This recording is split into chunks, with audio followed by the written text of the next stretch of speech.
Hi everybody, Bill here, still here and struggling. Yeah, not so positive this one. Bad night last weekend as well. Helen was away last weekend with my daughter. A lovely Mother's Day surprise, took her away for the night and to a hotel, and I was on my own. And I had a terrible night.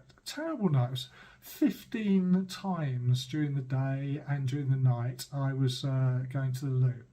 So of course the old fissure and the piles has not been helped by that at all. It's so painful, really so painful. The ointment for the fissure is not really working. I don't think it's on there long enough to work. So I've started using it more often. In fact, I've run out. The ointment's run out. It's a 6-week course. Run out, and I went to the GP, went to my doctor. Well, I didn't go. I sent an email, and you can do that now, and asked for another prescription. So I asked for more, and they said they couldn't give me that because that stuff I was given was licensed by the hospital and not by the GP surgery. So they've given me an alternative, which is also for healing anal fissures, and hopefully that's going to work. But I've just started to use that today because the old stuff's run out.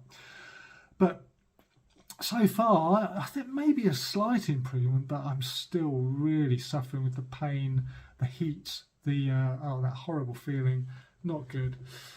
To the point where, I couldn't go this morning to play with the grandkids. Said to Helen, I've got to stay at home, can't get away from the toilet. And she said, you've got to ring those colorectal nurses again. You've got to get some help. And I have. I've left a message for them, so I'm waiting for them to call me back and hopefully give me some more reassurance and advice about what I can do. I think I need another colonoscopy to see what's going on up there, because it's now, nearly 3 months after the surgery, and I'm still not really right. I'm still toilet bound and unable to live a normal life, and that's not what you want, is it? Still don't regret the reversal though, but I would have thought by now things would be a little bit better. Okay, so that's that. Bad news really. Waiting for a call back. I'll let you know how that goes. What else?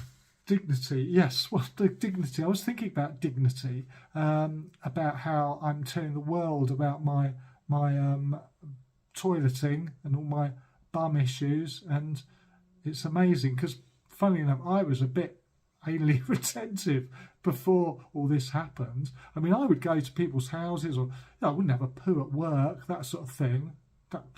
Never, you wait till you get home. You go before you left in the morning, you go when you got home. And I couldn't understand people going off to the toilet and having a poo. I thought, don't do that at work. Well, now I go wherever I can. Believe me, there's no dignity left at all. And the last time I was in the hospital, I was telling Helen, I mean, I had to, when I was in for the blockage the last time, and they wanted me to provide a stool sample, and they gave me the little hat things, which you throw up in. It's multi-purpose. You can throw up in them, and you can poo in them as well if you want to.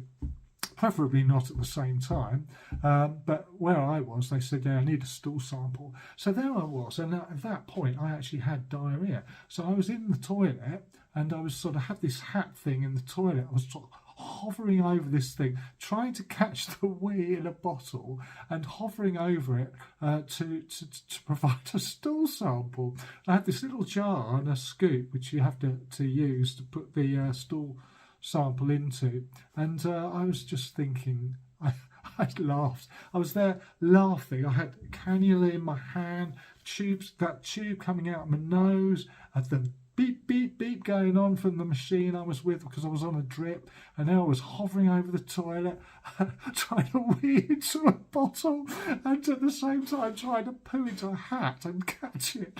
And I laughed. I mean, dignity? No way. Oh yes, and just to add to the fun, because I had all these tubes and that, when I got my my wee sample in the bottle, I only dropped it on the floor, so it went over the floor, and unbelievable. And then what I would say, I mean, I had to provide 2 stool samples in this fashion while I was in the hospital. And the first one the nurse took away. The second one I left in the toilet because I had my private toilet at that point. And she came in the next day and I said, oh, look, that stool sample there hasn't been taken. You wanted 2. And she said, oh no, I think we only need 1 these days. It's all right, I'll get rid of it. And she took it away to throw it away. I thought, well, all that fun and games I had in there, all that acrobatics trying to provide it, and they're going to go and throw it away. Right, what else can I tell you about? Yeah, I want to lighten the mood a little bit because I'm moany today. I'm a bit upset I'm not seeing my grandkids. Well, I like to go and play with them every now and then.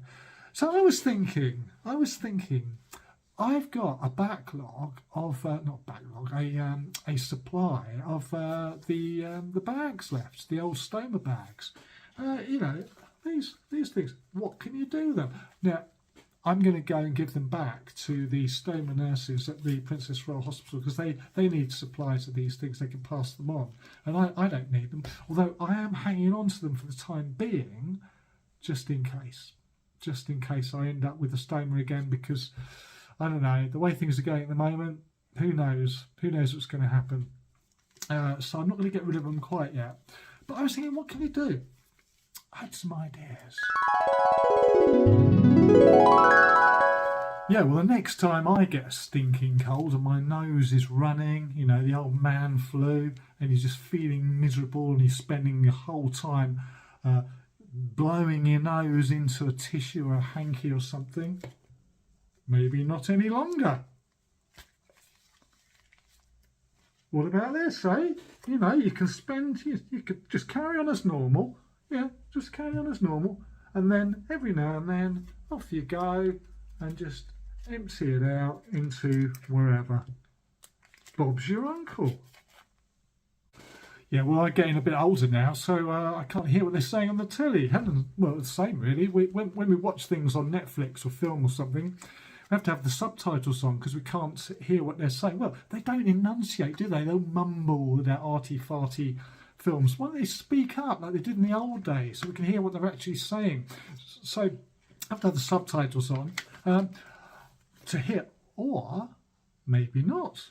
Maybe, like the old ear trumpets of the old days. You just do that. What? Or stereo. Perfect. Look at that. What about that? Perfect idea. You can direct them wherever you want. Then you could be listening to a conversation over that way and a conversation over that. If you're in a pub or something, that'd be fun, wouldn't it? If you're sitting at a table in the pub or a restaurant, you know. You're thinking, what are they saying over there? So you're listening that way, but then you're listening that way as well. Yeah. How do you patent something?